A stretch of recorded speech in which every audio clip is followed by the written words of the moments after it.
आशा करता हूँ आप सब बहुत अच्छे होंगे। मेरा नाम है सिद्धांत अग्निहोत्री। स्टडी ग्लोस पे आपका बहुत बहुत स्वागत है। अभी मैं जाऊँगा, अभी मैं एक्चुअली ये क्योंकि सुबह एक लेक्चर देना होता है तो अभी मैं घर पे ही हूँ। ऑफिस जाके स्मार्ट बोर्ड पे ही करूँगा, आपको पता ही है, सब मैं स्मार्ट बोर्ड पे ही पढ़ा रहा हूँ। तो आपको बता दूँ कि चाइना भाई फाइनली जो अकाउंटेबिलिटी है ना भाई, अब वीगुर्स को चाइना बहुत मार रहा है, जेनोसाइड हो रहा है। जिंजियांग प्रोविंस में पूरा जेनोसाइड जो है वो चलाया हुआ है। तो अब चाइना इज अकाउंटेबल। तो अभी अब नॉन अकाउंटेबिलिटी थी, ठीक है, चाइना कुछ भी कर रहा था, कुछ भी। आप समझिए जिंजियांग में अभी मस्जिद को तोड़ के टॉयलेट बनवा दिया गया। वहां पे जो वीगुर मुस्लिम है, 10 लाख वीगुर मुस्लिमों को कैद किया गया है। और चाइना बोल रहा है हम तो इनको वापस सिखा रहे हैं, लेकिन सच्चाई ये है कि वहां पे इतना ज्यादा शोषण किया जा रहा है लोगों का, लोगों को मारा जा रहा है, कुछ भी नहीं कह सकते। औरतों का बलात्कार, औरतों का शारीरिक शोषण, फोर्स्ड एबॉर्शन, स्टेरिलाइजेशन, बहुत बुरी हालत है दोस्तों, बहुत ज़्यादा बुरी। मैं देखिए, मैं इसमें आपको ज़्यादा जेनोसाइड के बारे में नहीं बताऊंगा, क्योंकि मैंने वीगुर जेनोसाइड पे ऑलरेडी एक लेक्चर लिया हुआ है, ठीक है ना। ऑलरेडी एक लेक्चर मैंने पूरा का पूरा लिया हुआ है, तो आप वो लेक्चर ज़रूर देखिएगा। तो अब हम ये देखते हैं कि यहां पे जो वेस्ट है वो चाइनीज कंपनीज पे सैंक्शंस लगाने शुरू कर दिए हैं। बीजिंग विंटर ओलंपिक्स का डिप्लोमेटिक बॉयकॉट जो है वो शुरू कर दिया है। चाइना जिंजियांग के नैरेटिव को कंट्रोल करना उसने शुरू किया। अब ये बोलता है कि ये तो वेस्टर्न कॉन्स्पिरेसीज है। देखिए, चाइना बर्बादी की कगार पे जा रहा है, बेचोगे किसको? तुम एक बात बताओ, तुम इतने सारे प्रोडक्ट्स बना रहे हो, बेचने के लिए बना रहे हो ना। अब यहां पे अगर अमेरिकन कंपनीज, क्योंकि अमेरिका भाई एप्पल चाइना में अपने प्रोडक्ट्स बनाता है, बड़ी बड़ी अमेरिकन कंपनीज ने इंफ्रास्ट्रक्चर प्रोजेक्ट, मतलब जो उनका सप्लाई चेन है, फैक्ट्री तो चाइना में उन्होंने लगाई हुई है। अगर यही, और यूरोप भी, अगर यही वेस्ट चाइना के ऊपर सैंक्शंस लगा देंगे तो चाइना तो गया काम से। आप समझ रहे हो? कहने का मतलब ये है कि मुश्किल होने वाली है चाइना के लिए। अब चाइना बोल रहा है अरे हट, ये तो सब साजिश कर रहे हैं, ये ऑफिशियल प्रोपेगेंडा है इनका, हट। तो ऐसा है दोस्तों। आपको बता दूं कि हमारी एक बहुत बड़ी खुशखबरी आपके लिए, 1 जनवरी से प्राइस हाइक हो जाएंगे। मैं आपको बता दे रहा हूं, 1 जनवरी से हमारे सारे कोर्सेज के प्राइस हाइक हो जाएंगे। तो हमने 31 दिसंबर तक, कल से ये सेल शुरू हुई है दोस्तों, न्यू ईयर सेल चलाई है, न्यू ईयर और क्रिसमस। ये कोड है, 25% ऑफ मिलेगा, एक्स्ट्रा 25% ऑफ मिलेगा। अभी तक 15% था, हम लोग एक्स्ट्रा 10%, 25% ऑफ दे रहे हैं। याद रखिएगा, फिर से बोल रहा हूं कि 1 जनवरी से प्राइस हाइक हो जाएंगे। तो भाई अभी आपके पास मौका है, आप इन नंबर्स पे कॉल करिए। ये हमने नया कोर्स निकाला, आप लोग एनसीईआरटी इकोनॉमी चिल्ला रहे थे ना, एनसीईआरटी इकोनॉमी का हमने कोर्स निकाल दिया है। हमने 3 कोर्स लॉन्च किया। तो जीएस पेपर 1 हिस्ट्री, तो मैं खुद ही पढ़ा रहा हूं, ठीक है। जीएस पेपर 1 हिस्ट्री, आपको ये कोड यूज करना है, न्यू ईयर 2022। इंदर सर कमाल का पढ़ा रहे हैं, आप एनसीईआरटी इकोनॉमी अवेल करिए। देन जीएस पेपर 2 होगा ये गवर्नेंस, ठीक है। GS paper 2 governance, code same रहेगा, न्यू ईयर 2022। इसमें answer writing and everything is included. Then combined NCERT history, polity, geography और इकोनॉमी भी आ गई है आप, तो आप ये भी अवेल कर सकते हैं।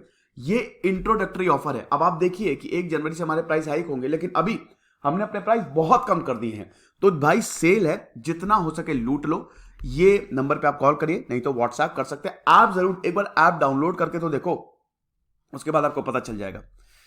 यूपीएससी का तो शानदार कोर्स हमने बनाया ही है, 12 महीने, 24 महीने और 36 महीने के लिए। अगेन 1 जनवरी से यूपीएससी कोर्स में काफी हाइक होने वाला है, तो आप इसको अवेल कर सकते हैं। तो भाई ये देख लो आप। अब देखो 2015 में जिंजियांग प्रोविंस की क्या, यहां पे आपको कुछ दिख रहा है? कुछ भी नहीं दिख रहा है, एवरीथिंग इज एम्प्टी। 2018 आते आते देख लो, कॉन्सेंट्रेशन कैंप बकायदा बनाए गए हैं। 2020 में आपको देख लो, यहां पे इन वीगुरों को रखा जाता है। वैसे भी चाइना इंफ्रास्ट्रक्चर बनाने में बहुत तेज है। इन सारे वीगुरों को यहां पे ही जेनोसाइड जो है इस तरीके का है। आप जाएंगे तो पहले आपसे आईडी पूछी जाएगी, यहां पे एक आदमी रहता है, ठीक है, और इसमें इसके अंदर इन वीगरों को रखा जाता है। बड़ा अच्छा लग रहा है ना, लेकिन जेल से कम नहीं है। ये आ गया था, फोनवा आ गया था, आई एम सॉरी। ये देखिए है ना, ये एक इंसान हमेशा यहाँ पे रहता है और अंदर ना रात में से चीखें सुनाई देती हैं। यहाँ पे सिर्फ और सिर्फ लोगों की चीखें सुनाई देती हैं। रात में ऐसा लगता है कि भूत लौट रहे हैं।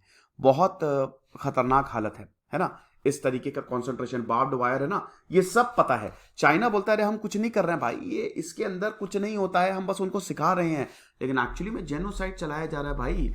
देखो, इनको लगता है ना ये रिवोल्ट कर देंगे। जिंजियांग प्रोविंस जो है, ये काट के ले जाएंगे। ये है ना, ये जिंजियांग, यहाँ पे हमेशा से रिवोल्ट चला है। अब भाई इस रीजन में इस्लाम ज़्यादा है, ठीक है, वैसे तो सब चाइनीज ही हैं, लेकिन यहाँ पे इन्होंने इस्लाम को एक्सेप्ट किया, तो इनको लगता है कि इस रीजन को ये काट के या विद्रोह करके ले जाएंगे, तो इनका दमन करना बहुत ज़्यादा जरूरी है। अभी अगर बात करें तो लगभग 1 करोड़ 20 लाख के करीब, 10 करोड़ 20 लाख के करीब, मतलब 12 करोड़ जो हैं, अरे वही मतलब 1 करोड़ 20 लाख के करीब भी वीगुर मुस्लिम्स हैं। तो यहाँ पे सब जिंजियांग में ही, इसी रीजन में ही रहते हैं। इसको वीगुर ऑटोनोमस रीजन भी बोला जाता है। ऑटोनॉमी तुम्हारी ऐसी की तैसी, चाइना किसी को ऑटोनॉमी देता है क्या? अब इनकी खुद की लैंग्वेज है, जैसे टर्किश बोली जाती है वैसे ये लैंग्वेज बोलते हैं, और ये सेंट्रल एशियन नेशन से ज़्यादा क्लोज है, इसीलिए ज़्यादातर सेंट्रल एशियन नेशन चाहते हैं कि भाई ये अलग हो जाए, लेकिन चाइना ऐसे किसी को आज़ादी थोड़ी ना दे देगा। तो ये चीज़ है। तो अब चाइना जो है वो मुस्लिम्स रिलीजियस फिगर्स को टारगेट कर रहा है भाई, जो भी रिलीजियस प्रैक्टिस है यहाँ पे उसको बैन कर रहा है, एक्टिविस्ट को खत्म कर रहा है, कोई भी अगर आवाज उठाता है उसको जेल में डाल देता है, बहुत खतरनाक। तो जैसे तिब्बत 1950 में जैसे चाइना ने तिब्बत को अपने कब्जे में लिया था ना, जिंजियांग को भी अपने, जिंजियांग खैर इन्हीं का ही है, लेकिन वही है, थ्योरी में ही खाली सेल्फ गवर्नेंस है। तिब्बत को भी ऑटोनोमस रीजन ऑफ चाइना बोला जाता है ना, कि भाई तिब्बत को हमें ऑटोनॉमी दी हुई है, लेकिन वो बस कागजों में है। अगर आप जाओगे ना तो चाइना ने भी बैंड बजाई हुई है यहाँ पे, ठीक है, कुछ भी ऑटोनॉमी नहीं है, पूरा चाइना कंट्रोल करता है। तभी तो दलाई लामा भागे हैं। क्यों भागते? जब तक तिब्बत नहीं था चाइना के पास तब तक तो सब बढ़िया था, लेकिन जैसे ही तिब्बत आया ना तो भारत से बाउंड्री भी शेयर होने लगी। ये चीज है। तो दोनों ही रीजन्स जो हैं, चाहे वो जिंजियांग हो चाहे वो तिब्बत हो, वहां पे मेजर रिस्ट्रिक्शंस हमको देखने को मिले हैं। अब ये डेजर्ट रीजन है। वैसे भी आपको बता दूं कि चाइना का जो ये वाला रीजन है ना, ये वाला चाइना का रीजन, यहां पे इनकी 90% पॉपुलेशन रहती है। ये वाला जो रीजन आपको दिख रहा है ना, ये वाला, या ये डेजर्ट रीजन है भाई, पूरी हिमालयन रेंज कवर करता है, तो डेजर्ट रीजन है। यहाँ पे मुश्किल है, टेरेन बड़ा मुश्किल है सर्वाइव करने के लिए। तो ज्यादातर पॉपुलेशन चाइना के इसी एरिया में रहती है, ठीक है ना, इस एरिया में। तो यही चीज है कि मोस्टली डेजर्ट रीजन है। अब वही है, बहुत टाइम से ह्यूमन राइट्स ग्रुप्स जो हैं वो बोल रहे हैं कि चाइना पगला गया है, और कोई भी कुछ नहीं बोला। अब ये इस्लामिक नेशन जो है, जरा सा भारत में कुछ हो जाता है, कश्मीर राग अलापते हैं, यहाँ पे मुस्लिमों के साथ इतना अत्याचार हो रहा है, मस्जिद को तोड़ के टॉयलेट बना दी जा रही है, यहाँ पे कुछ नहीं बोलेंगे। क्यों? क्योंकि ये जो चाइना है ना, ये पाकिस्तान में भर भर के इन्वेस्टमेंट कर रहा है। ये जो चाइना है ना, ये इस्लामिक देशों को खूब फंडिंग दे रहा है, इसीलिए पैसे के चक्कर में कोई यहाँ पे कुछ नहीं बोलता है, ठीक है। तो यही चीज है।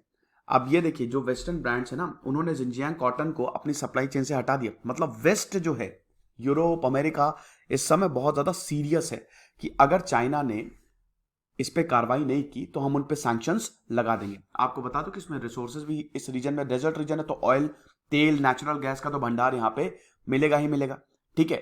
तो ये चीज है। अब वही है कि 20वीं सेंचुरी में वीगोर ने अपने आप को आजाद घोषित कर लिया था, लेकिन 1949 में जब कम्युनिस्ट सरकार आई तो इस रीजन को अपने कंट्रोल में कर दिया। यहां पे कोई फॉरेनर्स नहीं जा सकता है, कोई जर्नलिस्ट नहीं जा सकते, कुछ भी नहीं जा सकता, क्योंकि यहाँ पे भयंकर अब्यूजेस होते हैं, जेनोसाइड। इस तरीके से इनको, ये समझिए कि औरतों को अलग रख दिया जाता है, आदमी को अलग रख दिया जाता है, और सिस्टमैटिक तरीके से, एक तरीके से एथनिक क्लिंजिंग तो नहीं है, लेकिन बहुत जल्द हो भी सकती है। तो वही चीज है। तो चाइना के खिलाफ एलिगेशंस वही रखते हैं कि भाई जेनोसाइड, आप नरसंहार कर रहे हो, you are destroying the whole community, nationality के बेसिस पे, एथनिसिटी, रेशियल, रिलीजियस के बेसिस पे आप लोगों को मार रहे हो। यहां पे वीगुर मुस्लिमों की मास स्टेरिलाइजिंग हो रही है। मैंने जो लेक्चर लिया है वीगुर जेनोसाइड, उसमें मैंने टेस्टिमनी बताई है कि औरतें कितनी ज्यादा परेशान हैं, नसबंदी हो रही है ताकि उनकी पॉपुलेशन को कम किया जा सके, बच्चों को अपनी फैमिली से सेपरेट किया जा रहा है, कल्चरल ट्रेडिशन पूरी तरीके से तोड़ा जा रहा है।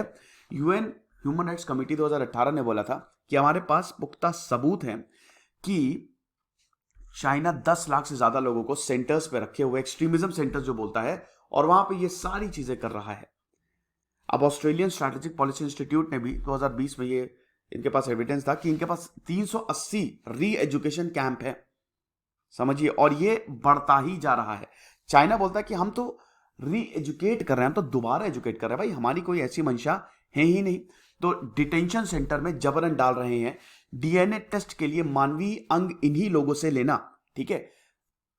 तस्करी होती है यहां पे, अंगों की भी तस्करी, किसी की किडनी निकाल ली, किसी का, खतरनाक है। विरोध करने वालों को चीनी खत्म कर देते हैं। तो चीनी लोग, आप ये देख सकते हैं, पहला पॉइंट, चीनी लोग वीगुर मुस्लिमों को खुद से अलग मानते हैं। 2014 से पहले आतंकी हमलों में वीगुरों का नाम सामने आया। ये तो खैर वीगुरों का नाम क्या सामने आया, ये इन्होंने, आप समझिए कि बस कहते हैं ना कि वो टारगेट करना था इनको, तो इनको बोला कि आतंकवादी हैं, सिंपल। फिर उसके बाद ये जो अलग देश बनाने की मांग करते हैं वीगुर, तो इसीलिए चाइना जो है भड़क जाता है। तो अमेरिका ने, अब देखिए, दिसंबर 2016 ने बाइडेन एडमिनिस्ट्रेशन ने सैंक्शंस लगा दिए, ठीक है। China academy of medical sciences, military medical sciences और 11 रिसर्च इंस्टीट्यूट पे जो जिंजियांग प्रोविंस में ये गलत कर रहे हैं ना, सैंक्शंस लगा दिए यहाँ पे। फिर उसके बाद डिप्लोमेटिक बायकॉट हम करेंगे ओलंपिक्स का। फिर चाइना ने अब हाई टेक सर्विलेंस सिस्टम भी इस रीजन में लगा दिया है, जो कि बायोमेट्रिक फेशियल रिकॉग्निशन और डीएनए सैंपल्स भी जिंजियांग के प्रोविंस का कलेक्ट किया हुआ है, ठीक है। तो वही चीज है। तो अब ये चाइना को बहुत ही स्ट्रांग सिग्नल है कि हम अब बर्दाश्त नहीं करेंगे जो तुम कर रहे हो। साथ ही साथ अमेरिका की सेनेट ने एक बिल भी पास किया है, वीगुर फोर्स्ड लेबर प्रोटेक्शन एक्ट। मतलब सारे इंपोर्ट, जो भी जिंजियांग से इंपोर्ट, जिंजियांग से कुछ भी आता है, हम उस पर इंपोर्ट लगा देंगे अगर हम कन्विंस है कि हाँ ये जो है ये वहां से सामान आ रहा है वो ठीक है, उसमें चाइना का हस्तक्षेप नहीं है, फोर्स्ड लेबर से नहीं। क्योंकि फोर्स्ड लेबर, भाई देखो, जैसे कॉटन है, जिंजियांग कॉटन को बैन किया। क्यों बैन किया? क्योंकि यहां से 2400 घंटे इनसे काम करवाया जाता है ना, मारा जाता है, पीटा जाता है, काम कर, और तब वो कॉटन बनता है। इसीलिए फोर्स्ड लेबर से अगर कोई चीज आ रही है तो हम उसको नहीं एक्सेप्ट करेंगे। ये चीज है। बीजिंग में विंटर ओलंपिक्स 2022 होने वाले हैं, तो अब अमेरिका इसको भी बॉयकॉट कर रहा है, और इसके बैकड्रॉप पे ये सैंक्शंस आ गए हैं। 5 और कंट्रीज इसको बॉयकॉट कर रहे हैं। तो आप समझिए कि चाइना की बुरी हालत शुरू हो गई है, बुरे दिन चाइना के शुरू हो गए हैं। ओके, ये लेक्चर था, आई होप आपको पसंद आया होगा। अगला 1 जनवरी तक सेल चलेगी, 1 जनवरी से हमारे प्राइस हाइक होंगे। अभी इसी वक्त हमारे कोर्सेज को अवेल करें। खुश रहिए, पढ़ते रहिए। दिस इज सिद्धांत अग्निहोत्री साइनिंग ऑफ।